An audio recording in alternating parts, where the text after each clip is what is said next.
Have heard of the growth mindset? Has everyone heard of it? Okay, so it's kind of exploded in the world of education, for better or for worse, as we will see. And I have been doing a lot of work on reconceptualizing mindset, not just as a characteristic inside our head, where I might have a fixed mindset and Karen might have a growth mindset, and how does that affect our outcomes? But instead, to think about it as a cultural variable. What happens when a whole group or a team or a division or an organization has a fixed or growth mindset culture? How is that communicated through our policies and practices, our interactions and norms, and also our leadership messages? And as we create these communities for dialogue and conversation here at Citizen Discourse, I feel as though, we are really the culture creators. And we can aim to create a growth mindset culture where we can shift people towards a growth mindset more of the time when they're in dialogue with others.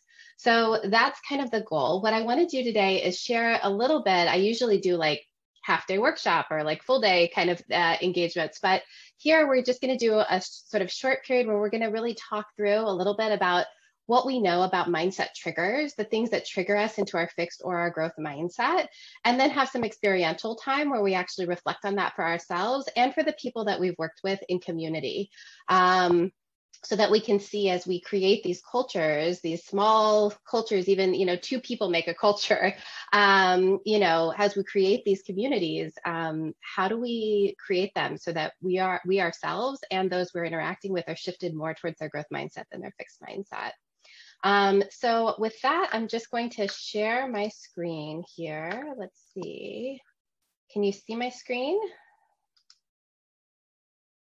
Can you see this? Okay. Okay, great.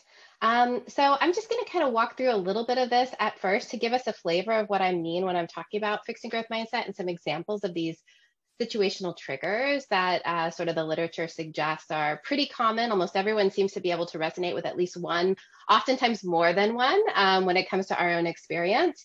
And then we'll get to having some reflection on this and some sharing about our own experiences with it. I'd like to talk about what mindset is, the mindset triggers, and how this affects personal and community living.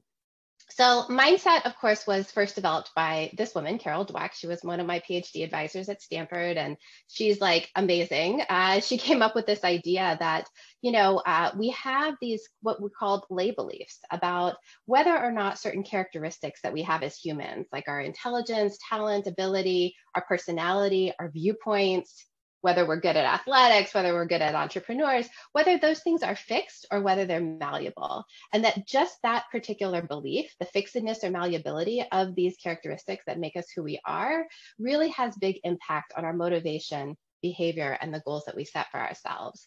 So, there's been these two types of mindsets that have really taken off, and people tend to think about them in a dichotomous way. So we're going to talk a little bit about that. The fixed mindset holds that these kinds of things, the ability to have difficult conversations or intelligence and ability, they're fixed. You can't change them. You either got it or you don't, right? And we see this when we look at people in the workplace, for example, or we look at our children, where we hear things like, I'm either good at it or I'm not. I'm a math person or I'm not. I hear that a lot from my nephew. Or when I'm frustrated, I tend to give up. The growth mindset, on the other hand, holds that these kinds of characteristics are malleable. It's a potential that can be developed and improved with effort, applying the right strategies, and seeking help. We hear this when we talk to folks when they say things like, listen, I think that I could really, if I had enough time and if I was motivated enough, I think I could learn just about anything I wanted to.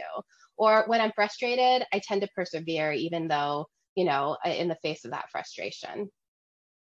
Now, what we know from about 25 years of research on mindsets, mostly in the context of education, is that these beliefs about the fixedness or malleability of these characteristics really predict a lot of motivational and behavioral outcomes. And they become particularly predictive when we are in moments of uncertainty and change, like the current day. When things are not predictable, that's where our fixed or growth mindset beliefs really end up shaping our outcomes. And they shape the degree to which people fear failure. If you think you either have it or you don't, a lot of times people don't want to take risks because it might show to them and to others that they don't, quote, have that fixed ability. right? The extent to which you might shut down or shy away from conversation, the extent to which you hide mistakes, again, to sort of show that you have that innate talent or ability. You don't want to be seen as making a mistake or being vulnerable in a context, because you know, if you are operating from that fixed mindset, it suggests that those mistakes are indictments on your particular abilities. The extent to which we see people cheating. This is research even from 5-year-olds showing that when they're in their fixed mindset and they really want to prove and perform and show how smart they are at something, they'll often take opportunities to cheat, often in very cute, though not great ways, and the extent to which we exert effort or relish challenges. Now, this is the old way of thinking about mindset. This is what you see when often teachers, like in the United States, teacher education has really now adopted mindset. Almost everyone reads Carol's book, Mindset, when they go through teacher training. And when you have teachers who have thought about these ideas sort of in that way, relatively shallowly, I would say, we see a lot of these kinds of posters. This is like the meme when you Google growth and fixed mindset, you get this kind of thing where you have these two heads and it's asking you, what kind of mindset do you have? And it shows all the things that are associated with mindset at the bottom. Now, this suggests that you either have a fixed mindset or you have a growth mindset, right? And like, does anyone see the irony in this? Like, you know, I think it's pretty funny to think about mindset as like, you either have it or you don't. And so, you know, I would say that we want to move away from this old version 1.0 way of thinking about mindset, and instead, you know, move towards a way that actually moves more with research and also with the way that we know that this actually shows up in people. So there are a lot of misconceptions about mindset, and Carol finds herself, when I give talks and keynotes and stuff, I find myself having to apologize to a lot of kids who've just had mindset sort of like drilled into them, like, come on, just adopt a growth mindset. It's been used as a label to really, and when we say this to kids, like in educational environments, you know, what about growth mindset? They all roll their eyes and they're like, oh, not more growth mindset. And we see teachers who have said things like, oh, that kid just has a fixed mindset. There's nothing I can do about it. It's become a new label. And so we have to move away from some of those false misconceptions. Carol's talked about this as the false growth mindset, and I've written about it as well. Many people think growth mindset is just being open-minded, right? Just like open to anything, or telling people they can do anything, or just tell people to try harder. It's just about effort, right? But we know that if you keep trying hard over and over in the same way, you keep hitting your head against the wall, it's not the wall that breaks often, it's going to be our head, right? This is not effective. And so we need to understand more about what the real true growth mindset is and how to actually create environments where we can bring out the growth mindset in ourselves and in others. So, you know, instead of these, growth mindset is really believing that our abilities are things that can be developed and providing the strategies and resources to do so, not just sort of saying, go ahead and adopt a growth mindset without actually helping people have the strategies and resources that they need to be able to grow in that way. And I think with the tools that Citizen Discourse provides, I think that that's really nice to have that scaffolding as a tool to sort of move towards your growth mindset, sort of the parts of the conversation that that have been built into the process here. So if we don't want to think about it as a dichotomy, you either have the fixed mindset or you have the growth mindset, what's the better way? The truth is that people have both mindsets, and we have the fixed and growth mindset within us at all times. And we move between our mindsets based on situational triggers. So let's talk quickly about a little bit about what those are. There's four, if we kind of do a meta-analysis of the whole literature on this, there's about 4 different situational triggers that people kind of really resonate with, and that's actually sourced from a lot of the experimental work and field work in both workplace settings and in educational settings. These are evaluative situations, high effort situations, critical feedback, and the success of others. And I'll take each in turn quickly and give you some examples so that you can really get a sense of them. And then what we're going to do is together at the end of this little portion, really reflect on where we see our own personal fixed and growth mindset triggers, not just our fixed triggers, but also our growth triggers, and where we see them in the people that we either live with or work with or coexist with on a day-to-day basis.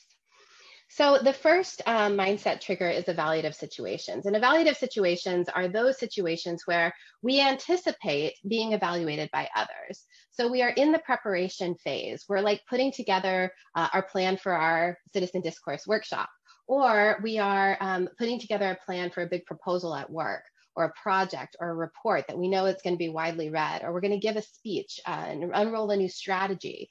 And we know that there's going to be people who are evaluating us when we do that. Now, if we are triggered by evaluative situations into our fixed mindset, we take on the goal to look smart at all costs. And this really shapes the way in which we actually prepare for those situations. We might bring in together information and material that only really makes us look smart, right? We're only going to talk about the great successes that we've had. We're not going to talk about the challenges. We might not leave a lot of room for Q&A, because when you leave room for Q&A, it's a vulnerable situation, right? And you're not sure if someone's going to say, hey, I just totally disagree with everything that you've just said, right? So it really shapes the way that we prepare and the way that we actually construct the work that we do if we're triggered into those fixed mindset, in our fixed mindset by evaluative situations. Other folks are really triggered into their growth mindset by evaluative situations. And here, when they are anticipating being evaluated by others, I've worked with a lot of folks like at the CEO level and stuff, and they say things like, you know, I try to have these meetings where I present something and I only am going to talk for about 10 minutes and I want the rest of the hour to be feedback. I want to learn at all costs rather than show how smart I am, right? And you see folks doing this where they're really, you know, creating opportunities for conversation, for growth and development, for criticism to actually come forward, because they know that that's the way in which we oftentimes learn. So how does this actually show up in some of our qualitative data that we've done with students and also with folks in professional life? We see it showing up when people say this is their fixed mindset trigger. They say, listen, the main thing I want to do when I have a conversation is show how smart or how right I am. We all know people like that, right? And for people who this is a growth mindset trigger for, they say things like, listen, it's much more important for me to learn things in these conversations than to show how smart or how right I am. We also see that this shapes the response to criticism when criticism actually comes. When evaluative situations are a fixed mindset trigger, we tend to ignore useful feedback. This is about ourself. Oftentimes, we tend to think about criticism through the lens of ourself. And if it's an indictment on whether I have this ability or not, because I'm in my fixed mindset lens, we then see people acting defensively, like she just doesn't know what she's talking about, right? Dismissing that. Whereas if we are moved into our growth mindset by these evaluative situations, we take some time to listen. And not only that, but we actually remember it. There's a lot of fMRI studies that show that we're actually attending to the information differently, and we can recall and encode it differently as well. And so we hear people say things like, thanks so much, that was really helpful, I understand things better. The example I like to give of folks in there as a growth mindset trigger in evaluative situations is Michael Jordan. So if you've seen the latest documentary on him, you sort of know a little bit about this story. But you know, when Michael Jordan first tried out for his high school varsity team, he was rejected. They thought he was too short. And so what did he do? This is an evaluative context, because he knew that he wanted to try out again. And he was anticipating what that tryout would be the second time around. And what he did was he actually went to the court every morning before school and every afternoon after school, the local neighborhood court, and he practiced shooting baskets from all parts of the court. And it wasn't enough for him to count the basket when it just went into the hoop. Instead, it had to go in without actually touching the rim for it to count for him. And this is sort of the level of mastery and the level of focus where someone's really triggered into their growth mindset, taking on this behavior to improve themselves in anticipation of this next evaluative situation. So Michael Jordan says things like, I've missed more than 9,000 shots in my career. I've lost almost 300 games. You notice he's counting. He's paying attention to the losses and remembering them, not just ignoring them, right? 26 times I've been trusted to take the game-winning shot and I missed. I failed over and over again in my life, but this is why I succeeded, right? So this is sort of that idea of a real person who's triggered into their growth mindset by these evaluative contexts.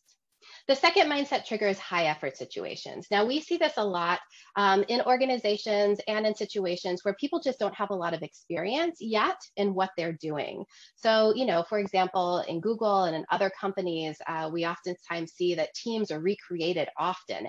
And suddenly you're working with a new team or on a new project, and you have to really learn and master a new context very quickly, or someone gets promoted, or you're trying to start something like Citizen Discourse. This is a high effort situation.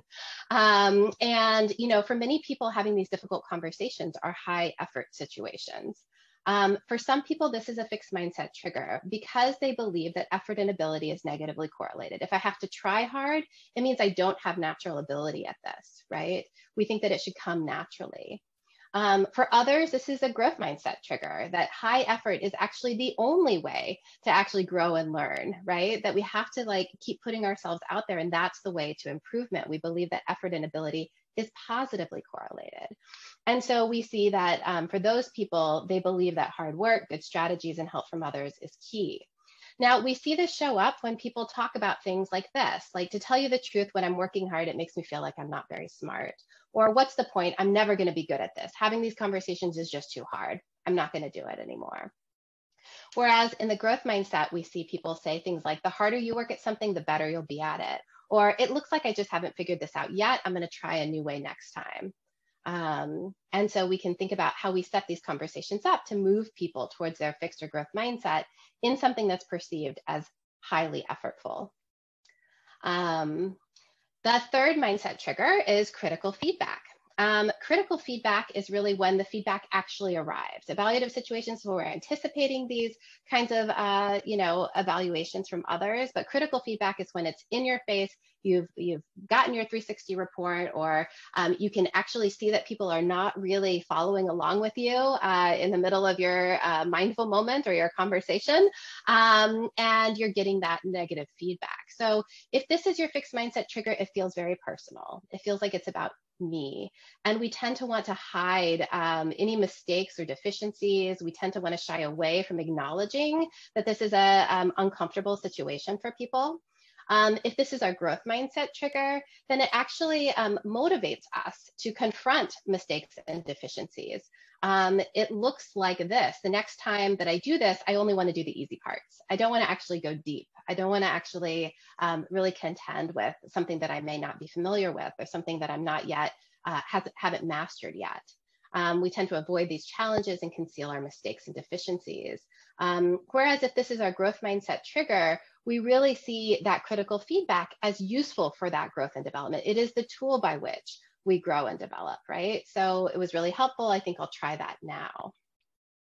The last mindset trigger is the success of others. Now, this is a really big one in academia, and I'm sure it's really big in many of our professional lives as well, where we all have those frenemies that we're kind of watching their career sort of on the DL, right? And we're kind of seeing if someone gets a big award, or if they get a promotion or a title change, or, and kids do this a lot too. They see who gets called on all the time when people raise their hands, and who actually gets time to speak, right? Who gets awards and recognition.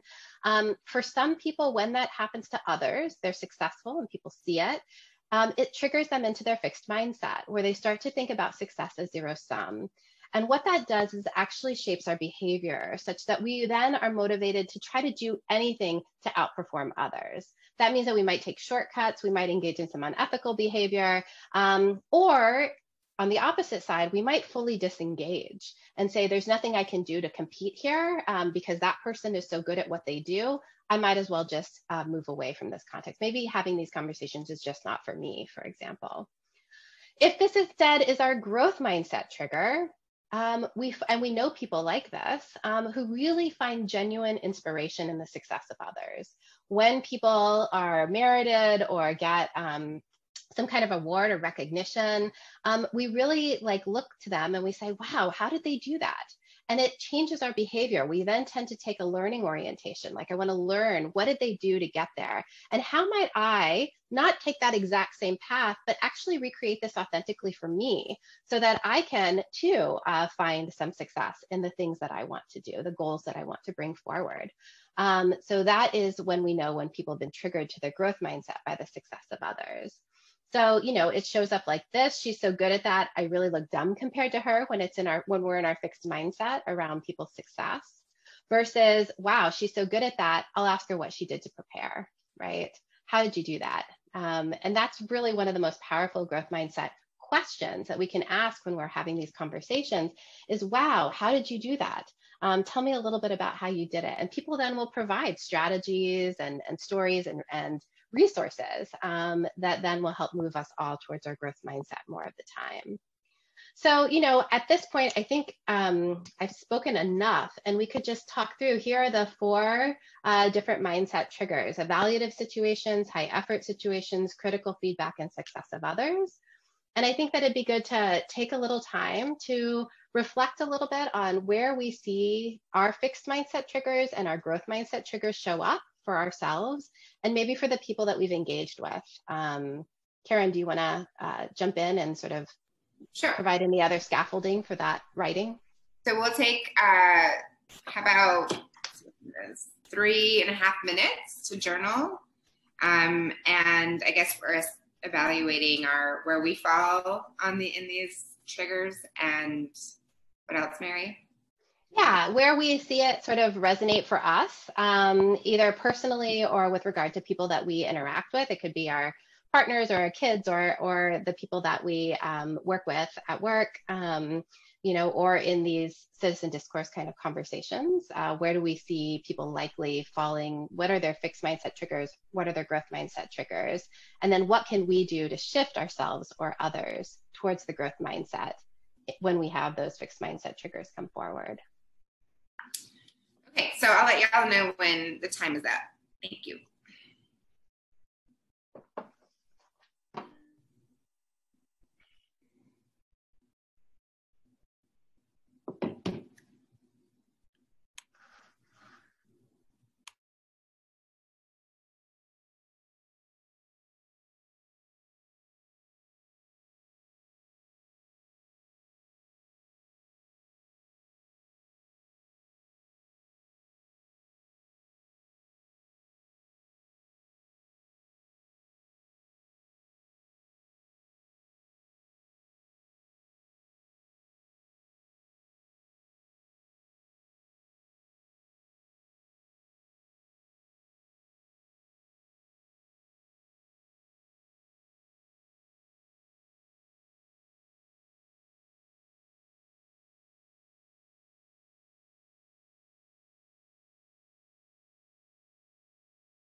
Okay, we are just at time. And do you have instruction, Mary, or do you want me to take it from here? You can take it from here. So we'll break up into, I've got us in pairs now. We're just going to take 8 minutes apart so we can have plenty of time to discuss together after. And I suppose we'll reflect on what we journaled about, certainly where you fall in this quadrant and what came up for you. And I'm really interested in hearing when we come back together, as we think about creating a growth mindset culture within the circles that we facilitate, what are some, solutions to overcome some of these fixed mindset triggers? So I guess reflect on that through your conversations too. Do you have anything to add to that, Mary?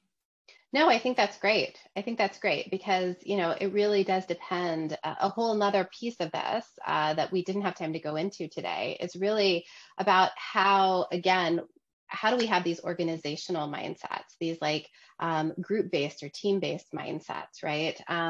Where everybody in the context is really struggling because things are hard to have these conversations, right? It's a high effort situation, or everyone's struggling because the way that we lift up people who give good responses in our circle triggers others into their fixed mindset around the success of others when they actually share something great and we praise them. Other people might be now being triggered into their fixed mindset, right?